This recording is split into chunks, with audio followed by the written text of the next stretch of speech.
Olá, pessoal, tudo bom com vocês? Sejam bem-vindos, né, para mais um encontro semanal para as nossas aulas de ciências. Lembrando que nesta semana nós daremos continuidade às nossas revisões, tá certo?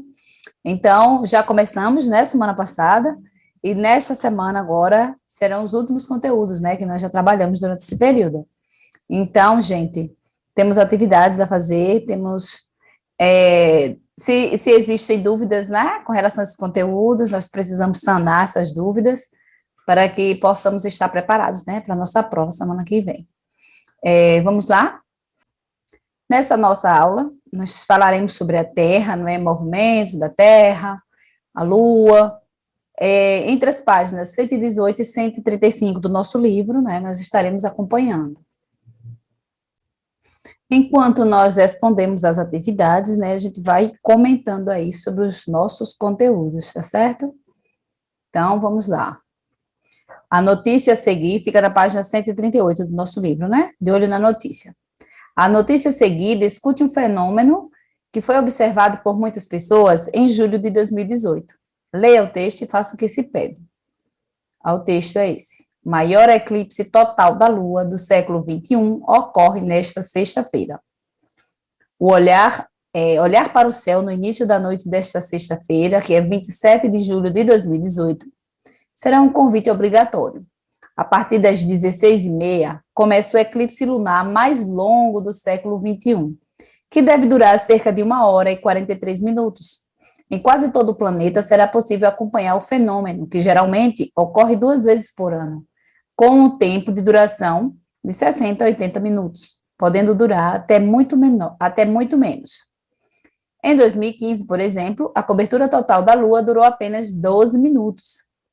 Agora, a Lua vai atravessar bem no centro da sombra da Terra, explicou a pesquisadora Josina Nascimento, do Observatório Nacional. E é por isso que vai demorar mais tempo, até que ela volte a aparecer. Mas no Brasil, essa fase do eclipse não será visível pelo período integral de 104 minutos. Toda a parte leste do Brasil vai ver a Lua nascer já durante o eclipse total. Dependendo do lugar, no Rio de Janeiro, por exemplo, a Lua vai nascer 17h26, quando o céu ainda estará claro. Por volta de 18h13, fica mais visível, e é quando começa o eclipse parcial, quando a Lua começa a sair da sombra da Terra. Afirmou. O eclipse da Lua acontece quando o Sol, Terra e Lua ficam alinhados nesta ordem. O Sol iluminando a Terra faz uma sombra no espaço em 2 partes, a penumbra, que ainda revela raios do Sol, e a umbra, que não recebe qualquer feixe de luz. Quando a Lua, caminhando em torno da Terra, penetra totalmente na sombra escura, temos o eclipse total, completou a pesquisadora. Continuando aí na outra página, não é? No Brasil, em toda a parte leste do país, a Lua já vai nascer na fase total do eclipse, fase que termina às 18h13, no horário de Brasília. A partir desse horário, a Lua começa a sair da sombra mais escura da Terra, que é a umbra, iniciando o eclipse parcial, que dura até 19h19. Se o tempo do fenômeno já carrega um grau de ineditismo, o espetáculo promete ser ainda maior pelas cores com quais a Lua despontará no horizonte. Um efeito laranja-avermelhado que dá o nome à Lua de sangue, provocado durante o eclipse total. Depois que o Sol se põe, você tem a tonalidade do horizonte avermelhado, que é causado pelos raios de Sol passando pela atmosfera. Ou seja, mesmo sem ver o Sol, ainda recebe um pouco dessa luz. Os tons vermelhos são os menos filtrados e acabam se destacando mais. O mesmo acontece no eclipse total da Lua. Quando está totalmente na umbra, que é a sombra mais escura da Terra, fica totalmente escura, mas ainda chega à Lua os raios solares que passam pela atmosfera da Terra. Passam os mais próximos do vermelho e ela fica com essa tonalidade, explicou a pesquisadora. Aí vem as questões, gente.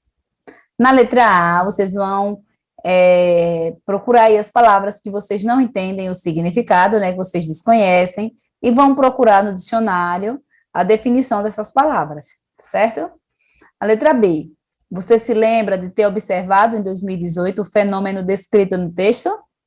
Na sua opinião, por que esse tipo de observação é interessante? O que é que vocês acham? Por que é interessante observar esses acontecimentos? Vamos lá, gente.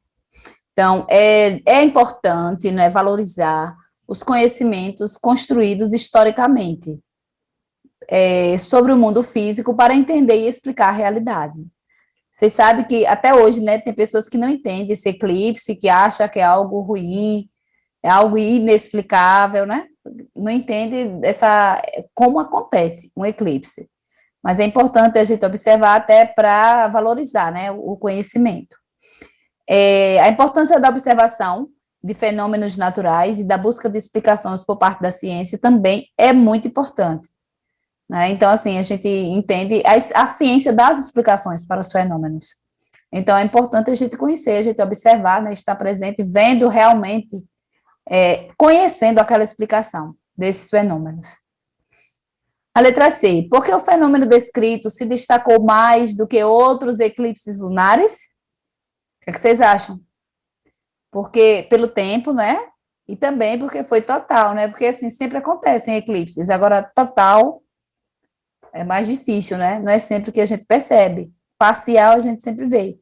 Total é mais complicado. Mas respondam aí, gente. O eclipse foi mais marcante porque foi mais longo. Aí vem a letra C. Aí sim, já respondemos, né? Aí vem a letra D. Qual o papel da atmosfera terrestre no fenômeno? É justamente com as cores, né? Vocês lembram lá que a atmosfera filtra as cores, né? A luz, e aparece, lembra que a lua ficou avermelhada, justamente por conta da atmosfera, né? Então, a atmosfera terrestre filtra a luz solar, mas os tons vermelhos são menos filtrados e atinge a superfície lunar. Então, por isso que ela fica rosada, né? Que chamam de lua de sangue. Então, a primeira atividade foi essa daí, está respondida. Agora, vamos seguir para essa aqui, de olho nos quadrinhos. Vamos lá. Você já acompanhou algum eclipse? Veja como foi a experiência de Cascão na tira a seguir. Então, tá aqui Cascão. E aqui o Cebolinha. Cebolinha falou: hoje vai haver eclipse. Ele, bobagem. Bobagem por quê? Da última vez que falaram que haveria eclipse, eu fiquei esperando. E na hora H, escureceu tudo e não vi nada. Foi total, né, gente? Esse eclipse que escureceu tudo assim. Mas letra A, por que Cascão acredita que observar eclipses é bobagem? Hã? Vamos lá? Ele não conseguiu ver nada, né? Aqui no segundo quadrinho, ele falou que não conseguiu ver nada. A letra B, como você explicaria para o Cascão o que acontece durante o eclipse solar? O que é que vocês acham? Como vocês falariam? Vamos lá. Os eclipses solares, né, no caso dele foi o solar, né? Escondeu a luz do sol aí. Os eclipses solares acontecem quando o Sol, a Lua e a Terra encontram-se alinhados na mesma reta. E a Lua passa na mesma reta que passa entre o Sol e a Terra. Como a Lua cobre o Sol, o dia escurece, que foi o que aconteceu nesse caso, né? Por isso que ele não viu nada, porque escureceu. A Lua ficou na frente da luz do Sol, né? Então, por isso que ficou escuro. Tá certo? Gente, essa foi a nossa primeira aula, né? Já já retornaremos com as outras aulas, né? Com mais uma videoaula. Então, respondam aí as atividades e vamos para a nossa segunda, tá certo? Tchauzinho, até daqui a pouco.